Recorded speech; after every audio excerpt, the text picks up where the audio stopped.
नमस्कार मेरे प्यारे भाइयों, मेरे परमात्मा के प्यारे जीवहंसों। मैं बंदी छोड़ से यही अरदास करता हूं कि आप सब मेरे भाइयों का विवेक पहले से ज्यादा और ज्यादा से ज्यादा बढ़ता ही जाए और ऐसी कोई दुविधा ना रहे जो मेरे भाइयों के मन में 1% भी घर कर पाए, क्योंकि संशय ही काल है, दुविधा ही काल है और सारी दुविधाओं से परे होके भक्ति करनी है। उलझाने वाले बहुत आएंगे, एक से एक आएंगे आपके जीवन में, लेकिन आपने विवेक की तलवार से सारे अज्ञान को काटते चले जाना है। एक भी अज्ञान आपके सामने टिक ना पाए। बहुत आएंगे भरमाने वाले, एक से एक आएंगे। जैसा कि मैंने बताया था, 2018 से मैं ये बताता ही आ रहा हूं कि 2020 आते आते बहुत से ऐसे YouTube चैनल आ जाएंगे जो हमारे खिलाफ बोलेंगे। और देखिए, एक से एक चैनल बनते जा रहे हैं, क्योंकि ये पूर्व निर्धारित था कि 2020 में ज्ञान अज्ञान युद्ध होके ही रहेगा और वो हो रहा है। इसके प्रमाण में आगे भी देता रहूंगा सत्संग में, जो ग्रंथों में इस समय के बारे में पूरा विस्तार से बताया गया है कि ऐसा समय आएगा कि धर्म अधर्म ज्ञान अज्ञान का एक ऐसा युद्ध होगा जिसमें असत्य की हार होगी और सत्य की जीत होगी और पूरे विश्व में सत्य का झंडा फहराएगा। सारा विश्व एक झंडे के नीचे आएगा, एक भाषा, एक बोली, एक नाम के नीचे आएगा। तो भाई, वो समय आने ही वाला है और आपने पूरा विवेक लगा के हर चीज को समझते जाना है और समझाते भी जाना है। इस ज्ञान को आगे से आगे फैलाने में आपने भी भरपूर प्रयास करना है। तभी एक दिन ऐसा आएगा कि पूरे विश्व में एक परमात्मा का नाम चलेगा। इसीलिए बोला गया था, जब आएगा बीसम बीसा, ना रहेगा ईसा, ना रहेगा मूसा, राज करेगा जगदीसा। यहां पर ईसा और मूसा सांकेतिक ज्ञान क्या बताया गया है कि जैसे ईसा भी एक शरीर है और मूसा भी एक शरीर है, यानी शरीरों के ज्ञान को त्याग के लोग जगदीश यानी जगत का ईश, जो सारे जगत का एक परमात्मा है, उसको प्राप्त करने के लिए आगे बढ़ेंगे, उसको जीवन में धारण करने के लिए आगे बढ़ेंगे। ये धर्मों की दीवारें, ये धर्मों के बंधन तोड़ के हर जीव सत्य के साथ जुड़ेगा, क्योंकि ये धर्मों की बुनियाद केवल 52 अक्षर हैं। अगर इन 52 अक्षरों को खत्म कर दिया जाए तो सारे धर्मों की दीवारें टूट जाएंगी। ना कोई अपने आप को हिंदू बोल पाएगा, ना कोई मुस्लिम, ना सिख, ना ईसाई, क्योंकि ये सब अलग अलग दिखाई ही इसलिए दे रहे हैं क्योंकि ये 52 अक्षरों के अंतर्गत आ गए हैं। 52 अक्षरों की वजह से ये अपने अपने अक्षर पकड़ के बैठे हैं। मैं तो हिंदू हूं, ही न दू 3 अक्षर पकड़ के बैठे हैं। मैं मुसलमान हूं, मुसलमान 5 अक्षर पकड़ के बैठे हैं। मैं ईसाई हूं, ईसाई 3 अक्षर पकड़ के बैठे हैं। तो ऐसे ही सब अक्षर पकड़ के अपने आप को दूसरों से अलग सिद्ध कर रहे हैं। जबकि कबीर साहब क्या कहते हैं कि तुम्हारा कोई धर्म, कोई जात पात नहीं है। जब तुम इस दुनिया में आए तब ना तुम्हारा कोई नाम था, ना तुम्हारी कोई जात थी, ना तुम्हारा कोई धर्म था। बिना किसी जात पात या बिना किसी नाम के तुम इस दुनिया में आए। तुम्हारा नाम रख दिया गया क्योंकि 52 अक्षरों का खेल यहां पे तुम्हारे पैदा होने से पहले ही चल रहा है। अगर ये 52 अक्षर ना होते तो तुम्हारा कोई नाम ही ना रखा गया होता। जैसे जंगल में शेर चीता पैदा होते हैं कोई हिरन पैदा होता है, भालू पैदा होता है, उसका कोई नाम नहीं होता। इसी प्रकार आपका भी कोई नाम नहीं, कोई धर्म नहीं, कोई जात नहीं, उसका नाम नहीं। ये सारे नाम, ये सारी जात पात के नाम, ये सब कुछ तब रखा गया है क्योंकि 52 अक्षर चल रहे हैं इस दुनिया में। तो इन 52 अक्षरों से आगे की सोच रखने वाले जितने भी जीव हैं, केवल वही उस मालिक तक पहुंच सकते हैं जो नी अक्षर है, वरना बाकी सारे के सारे इन अक्षरों में ही उलझ के रह जाएंगे। कोई राम राम जपता रह जाएगा, कोई अल्लाहू अल्लाहू करता रह जाएगा, कोई वाहेगुरु वाहेगुरु करेगा, कोई हालेलुया करता रह जाएगा, सब यही रह जाएंगे। पार कौन होगा? जो इन 52 अक्षरों के भेद को समझ के इनसे न्यारा हो जाएगा, केवल वही पार होगा। अन्यथा सबके सब यही इसी दुनिया में बार बार पैदा होते रहेंगे, बार बार मरते रहेंगे, कोई मुक्त नहीं हो पाएगा, कोई नहीं। तो आज जो हम सत्संग करने जा रहे हैं, बहुत ज्यादा इंपॉर्टेंट सत्संग है। पूरा विवेक लगाना है, पूरा विचार करना है, एक एक चीज को समझना है। क्योंकि अगर आपने ये समझ लिया तो समझ जाना कि 99% कंफ्यूजन आपकी खत्म हो जाएगी। क्योंकि बहुत से ऐसे लोग आपके जीवन में आते हैं जिनको स्वयं तो पूर्ण ज्ञान होता नहीं है और अपने अधूरे ज्ञान के चलते आपको भी भ्रमित करने में कोई कसर नहीं छोड़ते।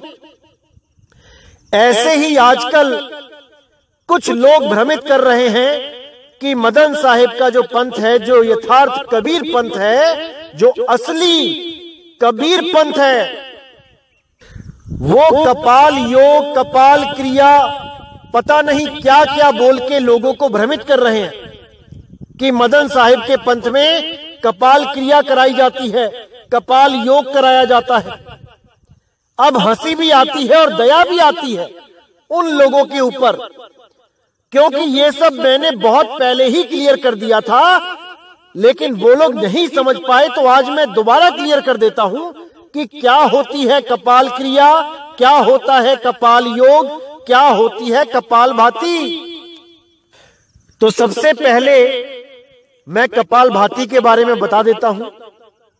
कपाल भाती एक प्रकार का प्राण योग है जो आप YouTube पे भी सर्च कर सकते हैं, और बहुत से योग सिखाने वाले बाबा टेलीविजन में भी आते हैं और आपको कपाल भाती का पूरा अभ्यास कराते हैं।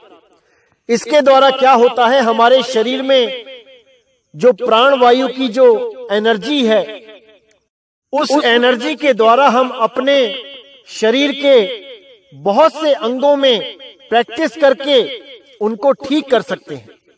कोई बीमारी हो, पेट की हो, कमर की हो, छाती की हो, सांसों की हो, वो काफी बीमारियां कपाल भाती से खत्म हो जाती हैं। उसके बाद जो कपाल क्रिया है वो क्या होती है, उसको अच्छी तरह समझ लें आप लोग। जब हिंदू धर्म में किसी भी व्यक्ति की मौत हो जाती है और जब उसको जलाने के लिए चिता पे रख दिया जाता है, तो उसके सिर पे घी लगाया जाता है ताकि उसका सर नरम हो जाए, और जब अग्नि दे दी जाती है उसके कुछ समय के बाद उसके सिर पे डंडे से प्रहार किया जाता है। डंडा सिर में मार के उसकी खोपड़ी फोड़ दी जाती है। इसको कपाल क्रिया कहते हैं। इसके पीछे भी बहुत गुप्त भेद है, लेकिन जो लोग नहीं जानते हैं वो अच्छी तरह समझ ले कि ये प्रक्रिया क्यों होती है। अब कुछ लोगों ने इसके पीछे के गहरे राज को नहीं जाना और ये एक कुप्रथा घोषित कर दी कि इसका मतलब होता है कि आज से तेरा मेरा रिश्ता खत्म। जैसे सिख समाज में अब ये क्रिया नहीं होती, कोई अपने माँ या बाप को डंडा नहीं मारता सिर में, क्योंकि वो लोग सोचते हैं कि ऐसा करने से रिश्ता खत्म करने की बात की जा रही है, कि आज से तुम मेरे पिता नहीं, मैं तुम्हारा पुत्र नहीं, या तुम मेरी माता नहीं, मैं तुम्हारा बेटा नहीं। ऐसा बिल्कुल नहीं है भाई। कपाल क्रिया इसलिए की जाती है क्योंकि हिंदू धर्म का मानना है कि जब तक सिर को फोड़ के, ब्रह्मरंध्र को तोड़ के कोई जीव इस देह को नहीं त्यागेगा, तब तक उसको मुक्ति नहीं मिलेगी। वो इसी जन्म मरण में भटकता रहेगा। तो इस मान्यता की वजह से ये कपाल क्रिया की जाती है, सिर फोड़ने वाली, जब किसी प्राणी की, किसी हिंदू धर्म के इंसान की मौत हो जाती है। अब जो कपाल साधना होती है उसको भी अच्छी तरह समझ लें कि कपाल साधना में क्या किया जाता है। असल में कपाल साधना प्राण योग का ही एक हिस्सा है। कपाल साधना में क्या किया जाता है, क्योंकि YouTube पे आपको पूरी जानकारी नहीं मिलती है। अगर आप YouTube पे देखेंगे तो पूरी जानकारी नहीं मिल रही है, क्योंकि जो लोग ये वीडियोस बनाते हैं ये कोई साधक नहीं होते। ये केवल इधर उधर से इंफॉर्मेशन इकट्ठी करके एक वीडियो बना के आपके सामने अधूरी जानकारी रख देते हैं। असल में कपाल साधना क्या होती है मैं आपको बताता हूं, और बहुत अच्छी तरह आपको समझ में आएगा। कपाल साधना में साधक आराम से बैठता है चौकड़ी मार के और अपने आंखों को बंद कर लेता है। आंखें खोल के कपाल साधना नहीं की जाती। वो आंखों को बंद करके अपने प्राणों की गति को सामान्य करता है और अपने प्राणों को बिल्कुल सहज करके अंतर में चढ़ाई करना शुरू करता है, और धीरे धीरे धीरे इंगला पिंगला सुषुम्ना से होता हुआ ब्रह्मरंध्र तक पहुंचता है, जहां पे 10वां द्वार बताया गया है कि 10वां द्वार ब्रह्मरंध्र ठिकाना है। वहां पर पहुंच के उसकी आखिरी मंजिल यही होती है। 10वें द्वार को तोड़ना ही उसका लक्ष्य होता है, क्योंकि कपाल क्रिया तो मरने के बाद की जाती है, लेकिन असल में ये क्रिया, ये साधना जीते जी करने के लिए बोली गई है वेदों पुराणों में, जिसका चित्र मैं पहले भी दे चुका हूं कई बार सत्संगों में, अगर आपने देखा होगा। नहीं तो मैं दोबारा दिखा दूंगा कि क्या होती है कपाल साधना, कैसे ब्रह्मरंध्र को तोड़ के एक योगी अपने शरीर का त्याग करता है। इसी को 10वें द्वार की साधना भी बोला जाता है, जिसके लिए कबीर साहब ने बोला था, रारंकार खेचरी मुद्रा 10वां द्वार ठिकाना, ब्रह्मा विष्णु महेश्वर तीनों रारंकार पहचाना। 10वें द्वार के नीचे ब्रह्मरंध्र में रारंकार की धुन हो रही है। उसी धुन को 10वें द्वार पर ब्रह्मा विष्णु और महेश जी के द्वारा सारी उम्र सुना गया। सारी उम्र यही साधना करते हुए बिता दी और कपाल को तोड़ के अपने दिव्य लोकों में चले गए। इसलिए बहुत से लोग कंफ्यूज हो जाते हैं कि शायद मदन साहिब के पंथ में भी यही साधना करवाई जा रही है। बिल्कुल नहीं, क्योंकि केवल एक दोहा दिखा के आपको बार बार भ्रमित किया जाता है कि देखो 10वें द्वार की बात कर रहे हैं मदन साहिब के ग्रंथ। कौन सा दोहा दिखाया जाता है? 10वां द्वार गुप्त है, ब्रह्मरंध्र है ठौर, तहवां सुरती लिप्त करो, देह तजो फिर। और इस दोहे को दिखा दिखा के ये साबित करने में लगे हैं कई लोग कि देखो मदन साहिब के पंथ में भी, इस कबीर पंथ में भी 10वें द्वार की साधना करवाई जा रही है, जो ब्रह्मा विष्णु महेश जी ने भी की थी। अरे नहीं भाई, इस दोहे में गुप्त भेद छिपा है, जो केवल एक भेदी सतगुरु ही बता सकता है। अन्य किसी की इतनी सामर्थ्य नहीं जो इस दोहे को खोल सके। तो क्या कहती है वाणी? 10वां द्वार गुप्त है, ब्रह्मरंध्र है ठौर। इसका क्या मतलब है इसका मतलब यह है कि 9 द्वारे तो प्रगट हैं, लेकिन 10वां द्वार गुप्त है। उस 10वें द्वार को कोई नहीं जान पा रहा है। सबके सब शिव नेत्र को, तीसरे तिल को, आंखों के बीच में जो, भौवों के बीच में जो ललाट है, मस्तक है, उसी को 10वां द्वार मान के बैठे हैं। यही भरमजाल है। और कुछ लोग हृदय को 10वां द्वार मान के बैठे हैं, और कुछ लोग नाभि को 10वां द्वार मान के बैठे हैं। क्या कहूं मैं इन लोगों को, अपनी तो समझ से परे हो जाता है कई बार। अरे 10वां द्वार वो होता है जहां से ये जीव इस शरीर को धारण करता है, जहां से वो जीव इस शरीर में प्रवेश करता है। जब दिल भी नहीं था, जब शुक्राणु के रूप में किसी गर्भ में ये जीव जाता है, तब इसके पास दिल भी नहीं था, हृदय भी नहीं था। तब कौन सा द्वार था? 10वां द्वार। जब दिल ही नहीं था तो 10वां द्वार कहां था? कोई विचार नहीं करता। इसीलिए मैं बार बार समझाता हूं कि जब तक पूर्ण ज्ञान नहीं हो जाता, जब तक कहीं पर भी नाम नहीं लेना चाहिए, जब तक सारे कंसेप्ट क्लियर ना हो जाएं, तब तक कहीं भी नाम नहीं लेना चाहिए। इसीलिए बार बार मैं इंतजार करने के लिए बोलता हूं कि अभी 100, 125, 150 सत्संग सुन लो, हर चीज क्लियर कर लो, तब इस पंथ में आके नाम लो भाई। अभी जल्दबाजी मत करो। अभी बहुत से काल के दूत आएंगे जो आपको भरमाने में कोई कसर नहीं छोड़ेंगे। इसलिए आपने हर चीज को अच्छी तरह समझना है। तो क्या कहती है वाणी? 10वां द्वार गुप्त है, ब्रह्म रंध्र है ठौर। यह साफ बता दिया गया कि 10वां द्वार कहां पे है और उसका ठौर कहां है। ब्रह्म रंध्र है ठौर, यानी उसका आखिरी जो हद है वो ब्रह्म रंध्र है। अब आगे ध्यान कहां लगाना है? ब्रह्मरंध्र में लगाना है, या ब्रह्मरंध्र से नीचे लगाना है, या ब्रह्मरंध्र से आगे लगाना है, या और ऊपर लगाना है, या और 8 अंगुल ऊपर लगाना है, 5 अंगुल ऊपर लगाना है, 2 अंगुल पीछे लगाना है? कहां लगाना है? जब तक ये नहीं समझ में आएगा, जब तक ये वाणी कोई समझ ही नहीं सकता। तो साफ बोल दिया कि 10वां द्वार गुप्त है, ब्रह्मरंध्र है ठौर, तहावा सुरती लिप्त करो, देह तजो फिर और। यानी कि जहां गुरुजी भेद बताएंगे वहां पर, यानी 10वें से परे, 10वें पे नहीं, 10वें से पार हो जाना है।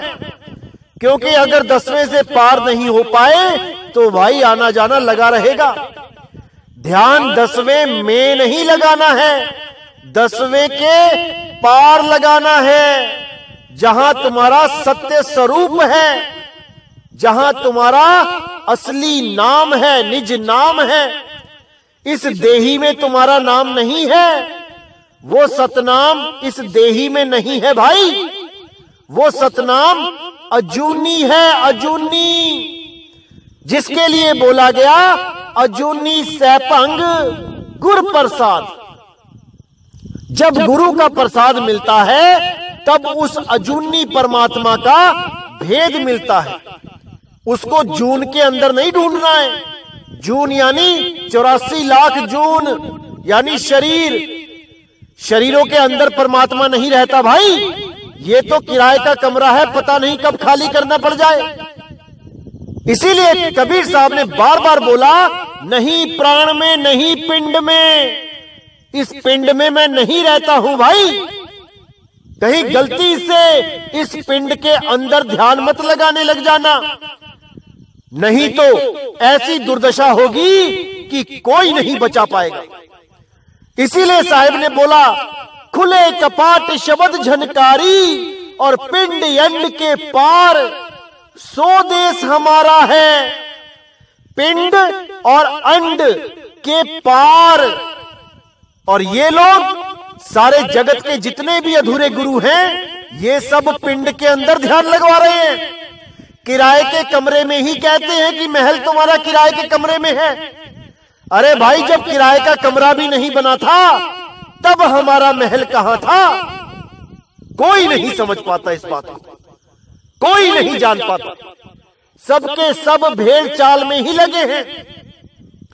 और अब तो ऐसे ऐसे लोग आ गए हैं जो देही गुरु की बात करते हैं कि देही गुरु धारण करने की जरूरत ही नहीं है, क्योंकि देही गुरु आपको पार नहीं करवा सकता। बिल्कुल सही बात है, देही गुरु आपको पार नहीं करवा पाएगा, क्योंकि पार आपने स्वयं होना है। देही गुरु तो केवल आपका सही मार्गदर्शन करता है। उसी सही मार्गदर्शन करने वाले को संत कहा जाता है। और आजकल तो ऐसा भ्रम फैलाया जा रहा है कि लोगों को संत नाम से ही नफरत कराई जा रही है। ये बोला जा रहा है कि कोई आदमी यानी देही गुरु संत हो ही नहीं सकता। ऐसा भ्रमित किया जा रहा है। ये बताया जा रहा है कि संत तो आत्मा होती है, संत तो परमात्मा होता है। और कबीर साहब क्या कहते हैं गुरु ग्रंथ साहिब में? संत मुए क्या रोइए जो अपने ग्रह को जाए, रोवो साकट बापुरा जो हाटो हाट बिकाए। कि अगर कोई संत यानी जो देही गुरु है, जब वो अपनी देह को छोड़ता है तो उसकी मौत पे यानी उसके शरीर की मौत पे रोना नहीं चाहिए। संत मुए क्या रोइए जो अपने ग्रह को जाए, जो अपने घर को जा रहा है उसके जाने पर तुम क्यों रोते हो? रोवो साकट बापुरा जो हाटो हाट बिकाए।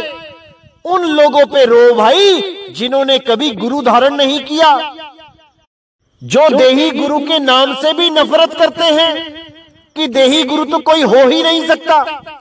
अरे भाई, कबीर साहब ने उसको संत की उपाधि दी है कि संत मुए क्या रोइए। अगर तुम्हारी आत्मा ही संत है या परमात्मा ही संत है तो यहां पे संत तो मुआ है, मर गया है। तो यानी तुम्हारा परमात्मा भी मर जाता है क्या? साफ बोला है, संत मुए क्या रोइए, यानी उस देही गुरु के शरीर छोड़ने पर क्यों रोते हो? अरे वो ज्ञानी पुरुष है, वो जानता है कि मैंने कहां जाना है। वो तुम्हारी तरह 84 में धक्के नहीं खाएगा, हाटो हाट बिकाए, कभी मुर्गा बन के कभी बकरा बन के दुकानों पे काट काट के बेचा नहीं जाएगा उसके तन को। वो अपने घर को सही सलामत पहुंच जाएगा, क्योंकि वो भेदी है, उसके पास भेद है कि इस शरीर को छोड़ने के बाद कहां समाना है। इसीलिए साहिब ने बार बार बोला कि सुरत समाए शब्द में वाको काल न खाए। और वो शब्द देही में नहीं है भाई, वो विदेही है। वो 10वें द्वार के पार की बातें हैं, आर की बातें नहीं है। ये हृदय नाभि ये सब ये देही ज्ञान है, विदेही ज्ञान नहीं है। ये एक चीज आपको बहुत अच्छी तरह समझ में आ जानी चाहिए, तभी सारे कंसेप्ट क्लियर होंगे कि एक प्राण योगी हठ योगी और एक सहज योगी जो सहज अवस्था को प्राप्त होता है, इन दोनों में क्या फर्क होता है? ये दोनों ही 10वें द्वार से निकलते हैं, इसमें कोई दो राय नहीं है, क्योंकि शरीर से निकलने के यही 10 द्वार हैं। चाहे कोई भी हो, इन्हीं 10 द्वारों से ही निकलेगा। 9 द्वारे संसार सब 10वें योगी साध, एकादश खिड़की बनी जानत संत सुजान। अब जब 10वें द्वार से निकलते हैं दोनों, तो अलग क्या है उन दोनों में, इस पे विचार करना पड़ेगा। उदाहरण के लिए आपको बताता हूं मैं, जैसे एक कैदी जेल में है और दूसरा कैदी भी जेल में है, और दोनों जेल का दरवाजा भी एक है बाहर निकलने के लिए। अब दोनों के केस लगे हुए थे और एक को तो सजा हो गई बड़ी जेल में जाने के लिए, और एक के वकील ने उसको बाइज्जत बरी करवा दिया। अब दोनों ही एक ही दरवाजे से निकलेंगे, लेकिन उनको ले जाने वाली गाड़ियां अलग अलग होंगी और वो अलग अलग दिशाओं में चले जाएंगे। जेल के दरवाजे से बाहर निकलकर ही एक रास्ता उसके घर के लिए जाता है और जेल के दरवाजे से मेन गेट से निकलकर ही एक रास्ता बड़ी जेल की तरफ जाता है। तो देखने वालों को यह लगेगा कि देखो दोनों ही एक ही दरवाजे से जा रहे हैं, लेकिन जो भेद को जानता है कि कौन बड़ी जेल में जा रहा है और कौन अपने घर में जा रहा है, वो हर चीज समझता है। इसी प्रकार मैं बार बार बताता हूं कि कपाल क्रिया क्या होती है उसको अच्छी तरह समझ लो, और सहज योग क्या होता है उसको अच्छी तरह समझ लो। कपाल क्रिया 10वें द्वार के नीचे की बात है भाई, और 10वें द्वार को तोड़ के निकलना होता है ऊपर के लोकों में। और सहज क्रिया क्या होती है, सहज अवस्था क्या होती है, अपने मूल में समा जाना, अपने निज स्वरूप को प्राप्त कर लेना, उसके बाद ना कहीं जाना ना कहीं आना, आपे में आप समाना। यहीं पर सृष्टि का अंत हो जाता है। अगर सृष्टि का अंत नहीं हो पाया तो भाई दोबारा आना पड़ेगा। तो इसको अच्छी तरह समझना पड़ेगा आपको। तो इसलिए मेरे भाइयों अच्छी तरह समझना है, पूरा विवेक लगाना है, और आने वाले सत्संगों में मैं पूरा क्लियर करता जाऊंगा कि कबीर साहब ने हृदय के बारे में, दिल के बारे में क्या क्या बोला है। जो आपको भ्रमित करते हैं अब और नहीं कर पाएंगे। तो आज का सत्संग मैं यही समाप्त करता हूं और उम्मीद करता हूं कि कपाल योग, कपाल साधना, कपाल भाती से हमारा सहज योग किस प्रकार भिन्न है ये आपको आज समझ में आ गया होगा। अगर अभी भी नहीं समझ में आया है तो आप मुझसे कांटेक्ट कर सकते हैं, आपको हर चीज समझा दी जाएगी। तो इसी के साथ मेरे भाइयों मुझे विदा करें। जय गुरु बंदी छोड़ वैराग साहिब, जय गुरु बंदी छोड़ साधु शरण साहिब, जय गुरु बंदी छोड़ बाबा नानक साहिब, बाबा अंगद देव साहिब, बाबा रविदास साहिब, बाबा धर्मदास जी, पलटू जी, भीखा जी, मेरे सभी संत। जय जय सतगुरु बंदी छोड़ सतगुरु सत्य कबीर साहिब की सदा ही जय हो, सदा ही जय हो। मेरे मालिक की साहिब बंदगी सत ना।